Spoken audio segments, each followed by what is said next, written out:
What's up guys, Sub-Zero here, back for another one of these talky style, I don't know, lecture style videos talking about my read on the meta, all these comps, how to play them, this kind of stuff, because you guys really seemed to like last video and I wasn't really done talking about all of this stuff. So I thought, you know what, let's just make it a second video and put that out and see if you guys get tired of it. I thought, you know, we talked mostly about the 4-cost lines, you know, Ashe, Syndra, Yuumi. Last video we talked a bit about the Jace line. So I thought, honestly, let's just go down the rest of the list and talk about the reroll lines this patch. I'll save the hero augment ones for last because these are, you know, obviously you have to hit a specific hero augment to get them. But, you know, just wanted to kind of talk through these reroll lines, how to play them, the conditions that you need to play into them, the different variants of the lines, all this kind of stuff.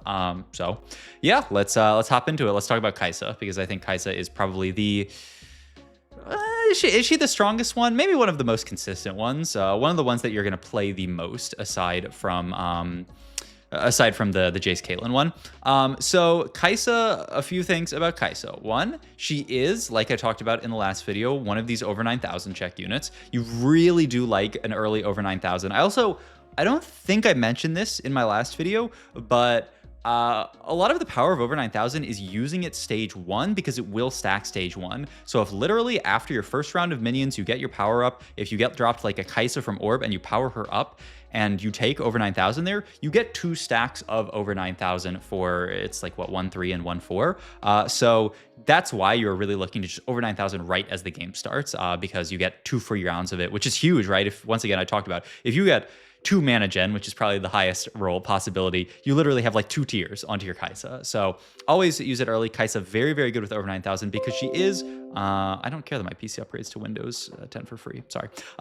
Because she is also one of these like scaling type units. She just kind of already scales throughout the rest of the game. So if you get something like over 9,000, you very, very often have this inevitability that if you make it to late game, you will just win the game for free because you have a Kai'Sa with a ton of AD stacked, a ton of mana gen attack speed. She's just an absolute monster. A few other things. I mean, first of all, kind of we can talk about the different variants of the Kai'Sa lines because there's actually like a lot of versions that you can play. Every single version, you are always interested in playing for Supreme Cell. For Supreme Cell, and I'm stalling because I'm trying to find Kennen on that list there. For Supreme Cell, is just super, super core in this unit just because of the amount of stats, damage amp that it gives. You know, going from, you know, 12% up to 50% onto your Supreme. And then obviously once you hit 4, you get that second Supreme that can either be a Darius if you know, have the, you know, luckiness of being able to hit a Darius 3, or it can just be a Kali. You can be very happy with that. But you're basically always playing this core of 4 Supreme Cell. And then on top of this, there are a few different versions that you can play. I think the version, definitely the version that I played the most on my climb was just the Juggernaut version. So what's really nice is that you can roll for Mundo 3 very easily with this board as well. So, you know, you're rolling for Kai'Sa, you're rolling for Mundo. You're probably not going to go for a Vi 3, but, you know, you can go for that if you want to. And then Udyr obviously rounds up the board really, really nicely. This, you know, will usually become like a set later and stuff like that. You do kind of like Aatrox on the board. You know, you could cut this for the Nefiri, get Soul Fighter, but then you're losing heavyweight for your Darius, so that's, you know, Aatrox bridges this gap quite nicely. And then yeah, Mundo is just kind of a broken unit, especially if you can get Luchador in for him. It's pretty difficult on this board, obviously. You know, it's none of the Luchadors really fit very naturally. Like late game, sure, you can throw like a Braum onto the board, but, you know, there's no obvious Bastion that you can play on this board that fits really nicely. So you're usually just playing around something like this. And yeah, Udyr is the big thing because he gives you Duelist for Kai'Sa as well. So you really want to, ideally, you know, mid game, if you are a bit of a high roller, you end up hitting, I mean, really, you know, it's something like this, and then you play an extra Juggernaut. Usually it's Vi, and then, you know, in an ideal world, you're actually not playing Kennen and you're playing Darius over him so that you get heavyweight in as well. So this is like an ideal level 6 board. Obviously, it requires some 3 costs.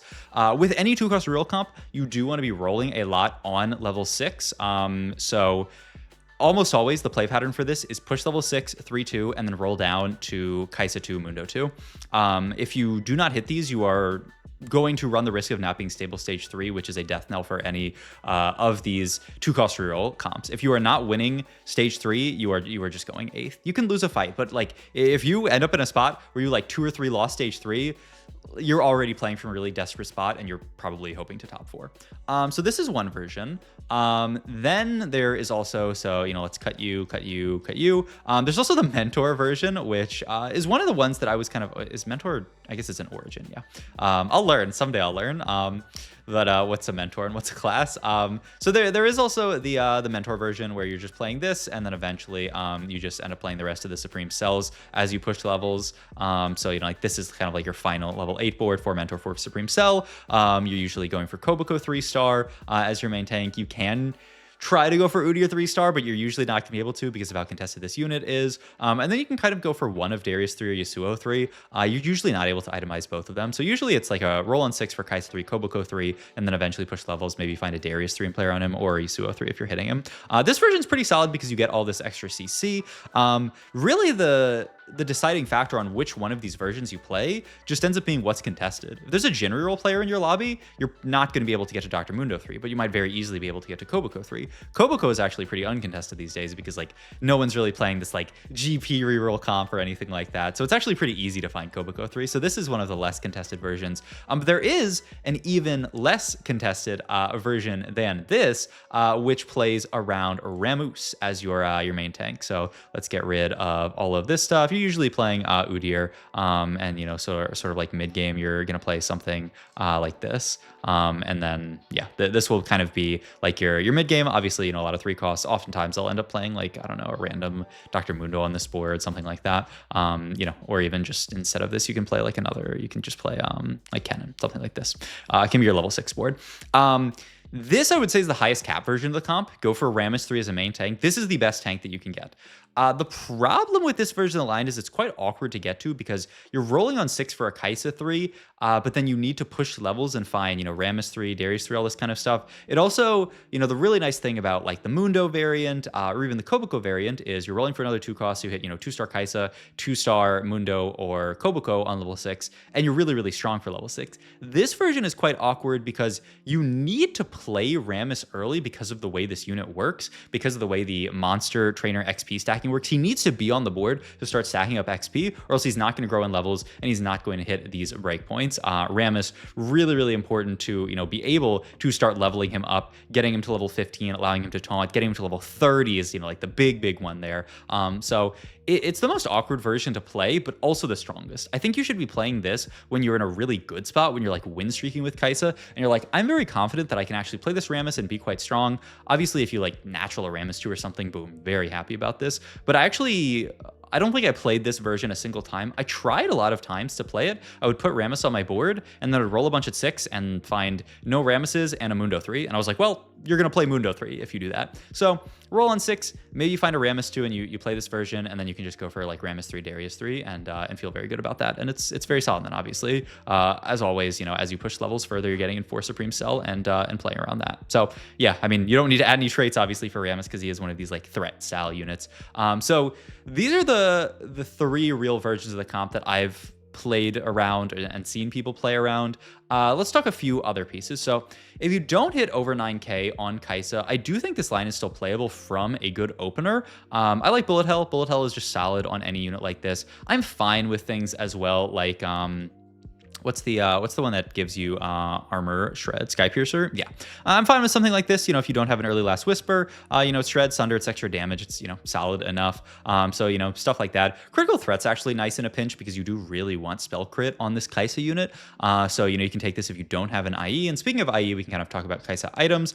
You know, usually the setup that you're going for is Shojin plus IE plus some kind of last damage item. If you have armor shred from something like an Even Shroud or, you know, Last Whisper Darius, which is like a little yucky, but you can do it if you have to, then you can go this. This is like, you know, Trubis, 1 trillion damage.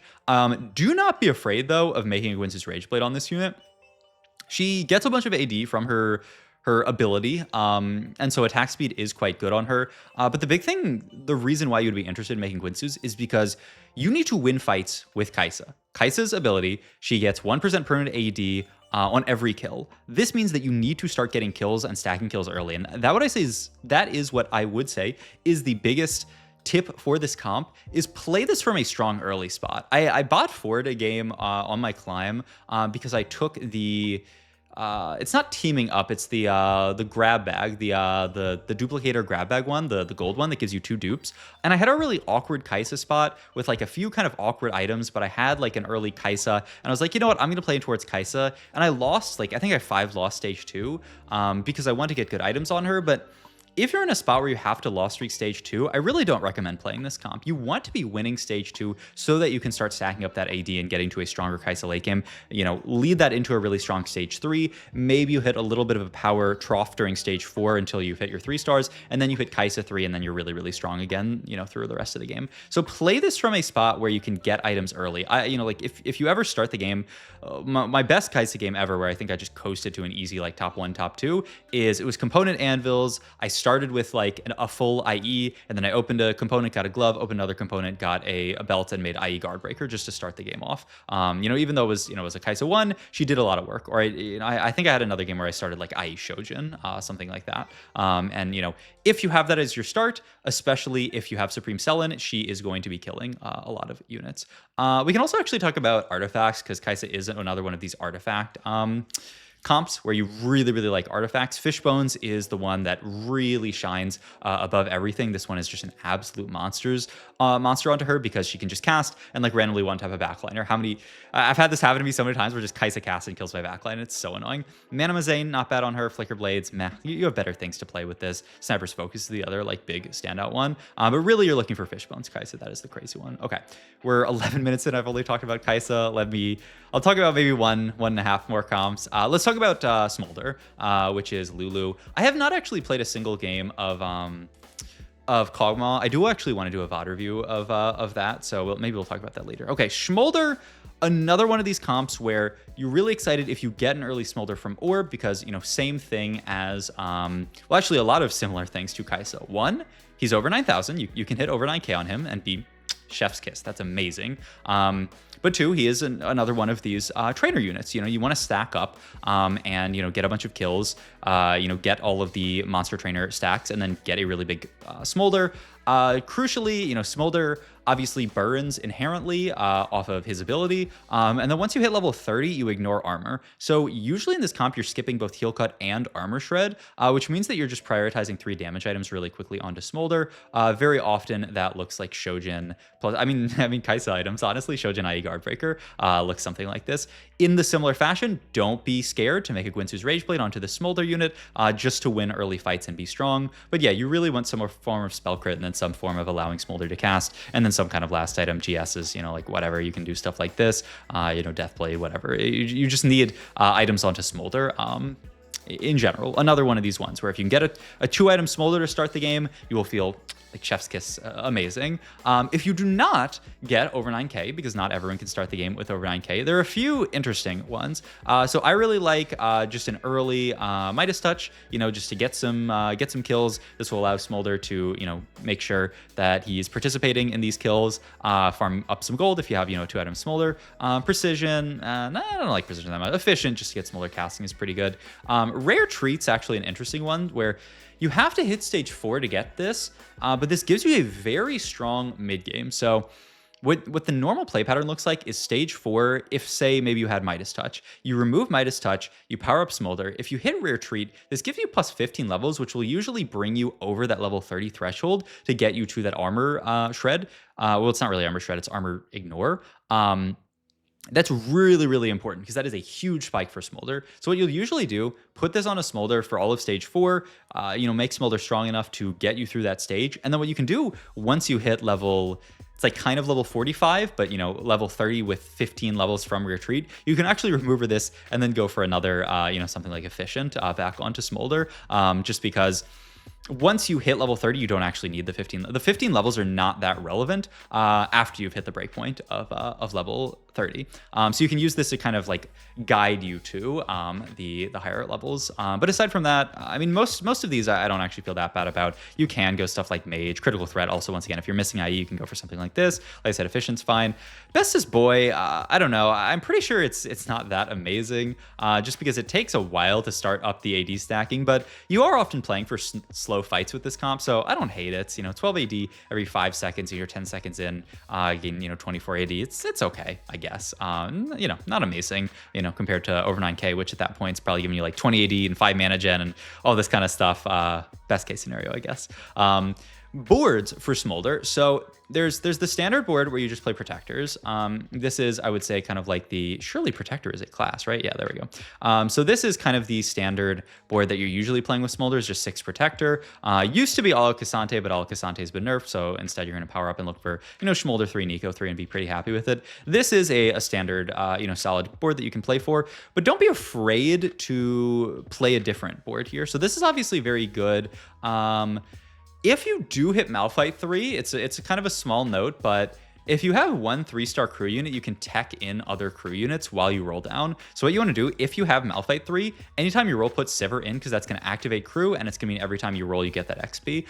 So you don't have to play Sivir for the rounds, but just play it while you're rolling down to get the extra XP. It's pretty niche because usually you're not hitting Malphite 3 because this is like a 3-cost reroll comp. And because it is 3-cost reroll, usually this means fast level 7, either 7 on 3-5 or 4-1, depending on if you have enough gold. And then you sit level 7 basically for the rest of the game, roll down for Smolder 3, Nico 3, because these are important. But there is actually another version. It's harder to get to because of how contested the units are, but you can play Jug Smolder. I had a really good, I think it was a top 2 actually on Smolder, because I played Jug Smolder.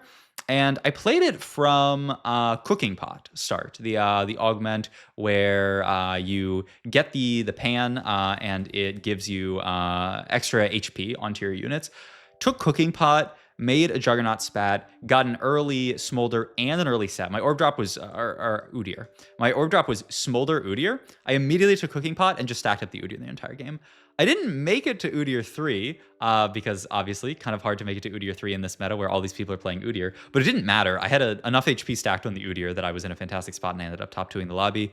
If you have the Juggernaut +1, you can actually just end up dropping something like an Atrox, and you can go Colossal Udyr. So Colossal Udyr, if in case you didn't have enough fun with Colossal Udyr, you can go a similar thing. This is your level 7 board with Colossal Udyr, power up on Smolder, and make him really big with Cooking Pot. So that's something that you can do.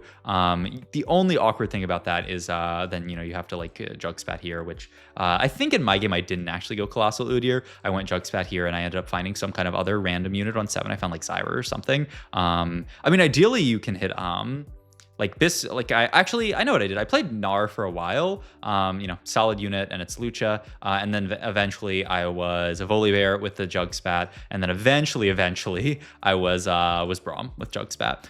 So that's like kind of the ideal way to do that in this setup. So yeah, it's but Colossal Udyr for a little while, or maybe you hit both of them, push the late. I don't think I actually played Colossal Udyr this game. Maybe I'm lying to you. But still, though, this is a very solid line. Cooking Pot, Smolder, buff up the Udyr. Obviously, if you take Cooking Pot, you can't really play into Protectors because there is no there's no Protector Spat that is craftable. So it's really the only line you can play from Cooking Pot is the Juggernaut version. So you could play Heavyweights, but I've not seen it really perform. So I would stay away from that. All right, that's Smolder. Maybe I have time for one more. Let's talk about the crew actually, because that's the last kind of like default. Did I lose my tier list thingy that I made? I guess I deleted it. Let's talk about the crew though, because the other ones are hero augments. Okay, I'll say really quick hero augments. Vi, slam any items on her. I every single time I have a Gwynsu's with Vi Hero Augment, I slam it onto her because you can move it onto, it's usually Jhin. You're rolling for Vi Mundo Jhin on 6. You put Gwynsu's on Vi, let her farm up a bunch of kills, which can farm you gold. It can farm you items. It's disgusting. So just put anything onto her. IE is one of her best early items just to allow her to crit and get the kills. Midas Touch really good as well to guarantee that she is getting those kills. You can go stuff like Not Done Yet onto her and then have a giant Violator. I don't love it that much because you want to win fights early with this, so Not Done Yet is kind of like counterintuitive, but it's still not bad. I mean, you have a giant. This unit is a monster late game once you hit Violet 3. So play for that. Garen, and usually the BIS is IE plus Hodge plus 1. You can go Edge of Night. You can even just go triple damage IE Hodge Guards Breaker, something like her. But do not be afraid to slam items on this unit because you need to be strong early and get those kills. Garen Hero Augment, big things to look for. You need a Gwinsu's on this guy. I talked about in my last video. Lost streak to get Gwinsu's. Gwinsu's Titans, and then B tier Sterak's is the ideal. Titans, the CC immunity is really, really big. Okay, let's talk about crew really quick because this is another one that I think is very, very strong and I struggled with for a very long time. But once I kind of figured out how to play, you can just farm some free top 4s. So a few things about this comp. It's not a 1-cost reroll comp, even though it is a 1-cost reroll comp. You use your 3-star 1-costs to stabilize, and usually what you are playing on this board is Janna to fill out traits. She is a very good trait filler outer, and then other strats on this board. So like usually you'll end up pushing levels and finding stuff like J4 and Rise, and so these fill out the traits kind of nicely. And you can play a Gnar in the early game for sniper. Oftentimes I'll end up cutting this Gnar later, but you can play him and eventually get another sniper in. There actually has been a lot of discussion about like if you are supposed to itemize Sivir or not. I like itemizing Sivir a lot, and I actually had some pretty rough games where I tried to not itemize Sivir. The problem is you just kind of need her to carry you during stage 3. Ideally stage 3 you're hitting Malphite 3, Sivir 3. You're doing the kind of standard 1-cost reroll thing where you're rolling a 3-1 usually on this board for something like this, or it's usually this. And then R on the board. So usually you're rolling for a board like this. Kind of big things here is you don't need to overroll because the biggest thing is hitting your first one. Because once you hit your first 3-star crew, it gives you that 1 XP per paid roll. So you usually roll pretty deep 3-1 if you're close to something like a Malphite 3, Sivir 3. If you're not close, then just chill econ up. You need a lot of gold to hit your board because what I was going to say is this is a reroll comp. But the way that you win with this game is not by hitting Malphite 3, Sivir 3. These two are not enough for you to even top 4 the game. The way to win this with this comp is to hit Rammus. I don't know, he's circular, so I call him Rammus. To hit Ziggs 3 and to hit Twisted Fate. Twisted Fate is the real carry of this comp. Ziggs and TF are the real carries of this comp, really. If you cannot make it to Ziggs 3 plus a Twisted Fate 1 on level 7, level 8, level 9 if you're a high roller, you are not going to top 4 with this comp. Itemization wise, this means that very often you're slamming stuff like Gwinsu's onto Sivir because it moves very nicely over to Ziggs later. Void Staff's another great one. That awkward on Sivir, fantastic on Ziggs later, fantastic on Twisted Fate later. TF holds really well these kind of aura items because he hits multiple targets with his ability. So you really like util onto him. And then Ziggs is an auto attack based carry. So stuff like Gwinsu's really good on him. Archangels, Gunblade, this kind of stuff is like really, really nice onto him. You can even go stuff like JG if you need to. This is totally acceptable as well. The other big thing in this comp is Malphite items. This item-wise is the number one thing that you need in this comp is early Malphite items because this unit is a monster in the early game. So I want to play this comp from, say, like an early Malphite 2 with, say, like a Spirit Visage. You want pure tank on this guy because he is just a big, beefy tank. You do not want stuff like Protector's Vow on him that just play for a cast. You just want him to be big and chunky. So Spirit Visage, really, really good on him. A lot better than Warmog's actually in the stat. So look for Spirit Visage on him. Declaw is solid on him. Bramble solid onto him. So you can go something like this very easily. You can go stuff like Gargoyles onto him. He scales with armor. So, getting extra resist onto him is very, very good. So play for a Malphite with early items. The other thing is this comp is very much an augment check. I am not playing this comp from not good augments. The best one, in my opinion, is called Hefty Rolls, right? Yes, Hefty Rolls is my favorite one in this comp by far because this counts free rolls and you're rolling the entire game because you want to hit Sivir, Malphite, Shen, Ziggs. You want to hit all of them. So you're rolling the entire game. So Hefty Rolls, a ton of value. And once you get enough crew in, enough crew 3-star, you're getting those free rolls at the 2 crews 3-starred.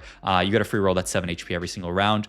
I had a game where I got this up to like 1,000 HP. I think it was like 1,100, 1,200 HP late game, which, quick maths, I don't know how many rolls that is. I don't know, a little under 200. That'd be 14. So what is that, like 150 or something like that? So yeah, the Hefty Rolls completely broken. I like Space Camp as well, just because it can really, really accelerate your ability to find these 3-star crew units. I think Pandora's Bench is okay. because it does hit your crew units 3-star. And the other big thing is that you can start rolling 5 costs later in the game and find Twisted Fate 3. The only thing I don't like about this is that it doesn't interact with rolls in any way. So you're not really getting any kind of like extra value out of like rolling stuff on your bench, but I don't mind it. But hefty rolls is the big one to look for as far as like a signpost to play this comp. I think almost every crew game that I played that I didn't bot for was a hefty rolls game. So anytime you see this, you should be interested in playing crew. And that's really it. Like I had a game where I was double econ augment hefty rolls because I got all of my, it was Jinx encounter. So I got all of my power-ups or all of my augments stage 2. And that game I kind of thought was gonna be sketchy, but I had enough gold and I just hit the entire board, and I mean it was disgusting. So that's really what you're looking for in this comp, is enough econ to get there, and then pushing levels for TF. TF2 is a fantastic carry. Always, the second you even find TF1, move Sivir items over to him. And you know, TF2 is a monster on par with Ziggs 3. Ziggs 3 usually you'll end up itemizing over Twisted Fate, so you know, usually end up with something like this. IE is also quite good on Twisted Fate, so you know, your items might end up looking something like this, you know, and from an item distribution standpoint, where you want to, you know, triple item Ziggs, and then maybe you have, you know, 3 Malphite items or something like this. You know, maybe this is your item setup, and this is totally fine. And then at that point, obviously you're not playing Gnar, and you're just playing the rest of the strats, which are pretty good on this board. But yeah, those are the main things to look out. Power-ups for this comp. The ones that are really nice once you get to stuff like Ziggs, the crew specific one is pretty good. Space Ace, that gives you more, the damage contributes to the ship's damage, so be on the lookout for this one. Aside from that, I mean, Shadow Clone's never bad. Ramping Rage, stuff like this is okay on the Ziggs. Twisted Fate doesn't have that amazing of power-ups, but once again, Shadow Clone's pretty good on him. If you need the ability to spell crit threat is okay on him, stuff like that. So yeah, but just make sure. I really like this comp in econ portals. You know, if you're in Scuttle Puddle and you get hefty rolls, just easily take this, because you're gonna have the gold to hit your board and you're gonna have the combat from hefty rolls. So yeah, but yeah, don't be afraid to put items onto Sivir. I don't like making Janna 3 in this comp, just because she's usually a waste of gold. If you're Scuttle Puddle and you have infinite gold, I guess you can go for it, but you almost never end up itemizing this unit. I don't know. I've heard people say to itemize her. It has not performed well in my games, and I've not seen it do very well. I think this Janna unit is just a great synergy bot unit, but not very good to put items onto. So usually, you know, you're itemizing Sivir, carrying this, you know, through stage 4, and then moving power-ups over to TF and Ziggs. Malphite power-ups, I don't. Usually you'll have 1 power-up on Malphite and 1 power-up on backline. I do quite like, what is it, Stand Alone it's called, right? Where you just put him in the middle, you don't put any units on his same row. I don't know why I can't find it. Am I crazy? I thought it was called Stand Alone. Yeah, it's right there. Okay. You know, the one, you just put him and then put 2 units behind him, and I think that's fantastic. I've played entire games off standalone. Atomic, I kind of hate in this comp, just because you really need him to be a big tanky frontline. Though, when you get to stuff like TF and Ziggs, you actually do have backline access. So this can be very good if your opponent's playing a very, you know, like weak, susceptible backliner. You know, imagine you're playing up against like an Ash board with a giant Udyr and you need the backline access. You can actually swap over to Atomic and use this to blow up their backline in combination with like an IE TF2, and that can win you fights that you would otherwise lose. So keep that in mind. But until you get to TF, you don't really have the backline access for Atomic to be good. You can play in the early game, but I really don't really like this Atomic one that much. So I'm usually going stuff like standalone on him. I'm basically always doing this onto him. The one that gives armor as well, the Spiky Shell, is fine on him as well, because you know he does well with armor. All right, that's another almost 30-minute video. I didn't get to talk. I mean, I basically talked about everything that I would have liked to talk about, so I'm pretty happy with that. Yeah, hope you guys enjoyed this video. New patch coming out Wednesday, so I will talk more about new patch stuff as well, which is going to shake the meta up again. And then I don't. You guys like these kind of videos, so I'll try to do one of these maybe like a week into next patch as well, once I feel like it's settled. I've played enough games to really get a good understanding of it. So thanks for watching. As always, see you guys in the next video. Bye-bye.